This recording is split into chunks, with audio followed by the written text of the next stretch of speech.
In this episode, we visit the Roman gods in Who Mourns for Adonais. Compliance, the final frontier.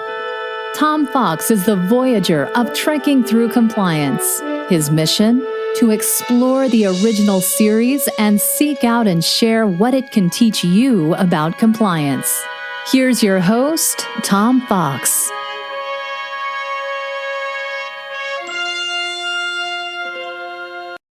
Who Mourns for Adonais. In this episode of Trekking Through Compliance, we consider the lessons learned from the episode Who Mourns for Adonais, which aired on September 22nd, 1967, and occurred on Stardate 3468.1.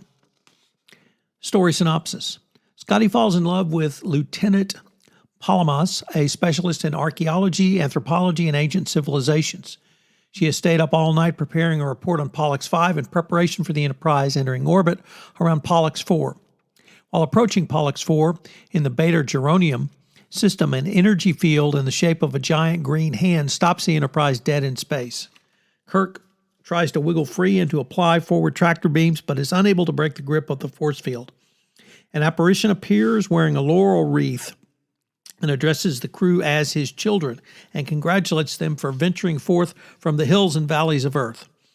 When Kirk demands to be set free, the apparition causes the hull pressure to rise and Kirk is forced to back down. The apparition invites Kirk and a landing party down to visit, but specifically excludes Spock, who he says reminds him of Pan. The landing party discovers a humanoid who identifies himself as the god Apollo. He tells Kirk that he will not allow the landing party to leave and renders their communicators ineffective. He also demands their worship. When Kirk refuses, Apollo causes himself to grow 20 feet tall. Apollo makes advances towards Lieutenant Palamas, which Scotty finds offensive. However, when he tries to take a poke at Apollo, his phaser is instantly mangled.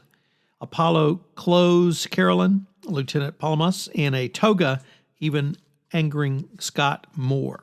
When Scott tries to intervene, he is electrically shocked by Apollo and thrown backwards, and it's one of the great stunts that you'll see. Lieutenant Palamas falls in love with Apollo and questions him about history. She finds out that Apollo is indeed one of the ancient Greek gods. McCoy says that an extra organ whose function is a complete mystery to him. Apollo tells Carolyn that he and the other gods left the ancient people of Earth when they stopped worshiping them. Without worshipers, even the immortal gods weaken, but all but Apollo have spread themselves to the wind and have faded away. Kirk and company again defy him, and Apollo zaps them all in a rage and then fades away.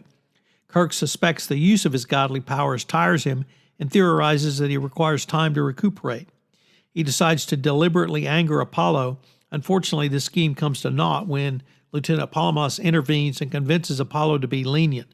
Apollo instructs Kirk to make the arrangements to bring the crew down, after which he will destroy the ship.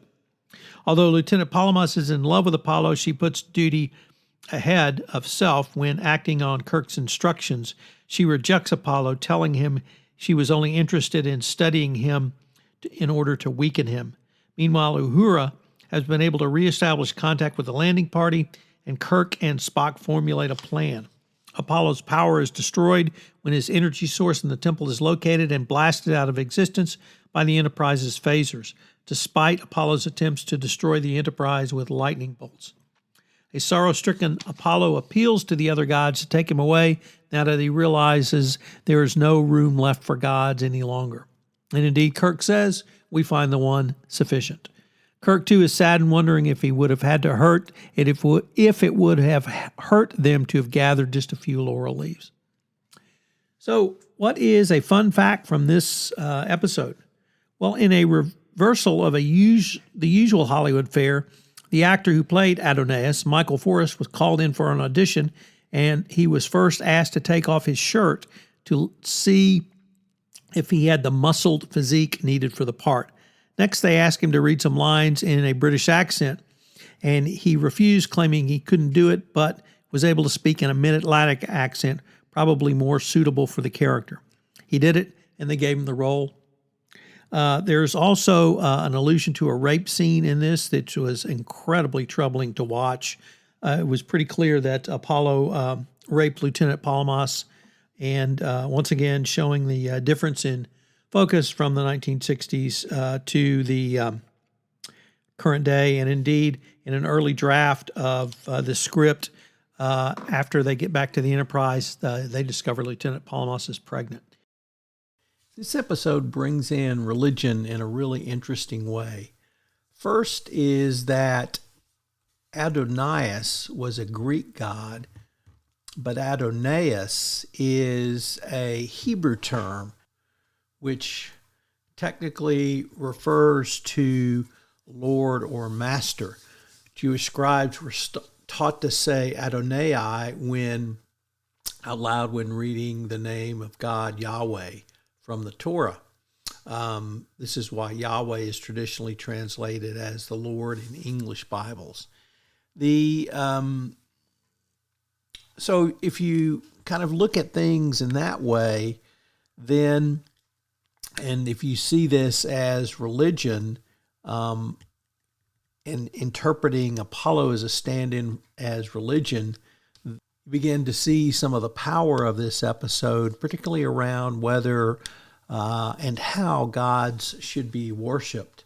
So an interesting twist that I really had not thought through the first couple of times I watched this, but how we worship, how we honor, I think has evolved, obviously, over time. And this episode really speaks to many of those types of issues, even in contemporary society of 2022.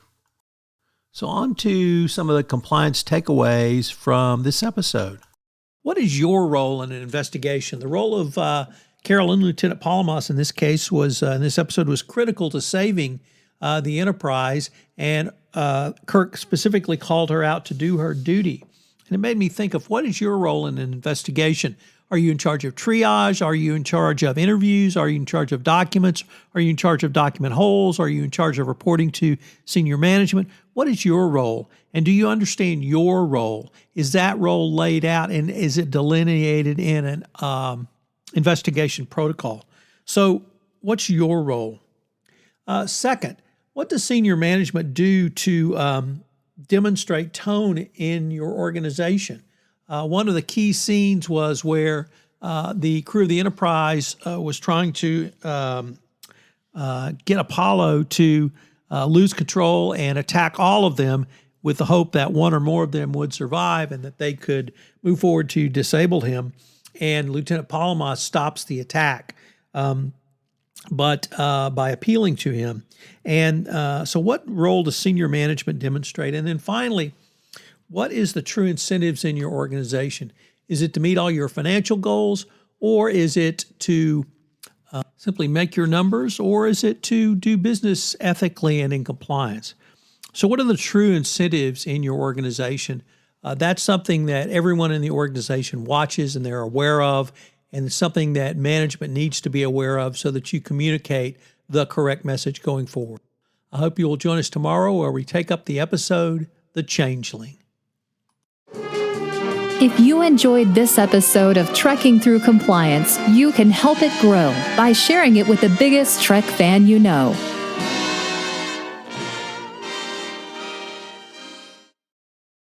This podcast is a part of the C-Suite Radio Network.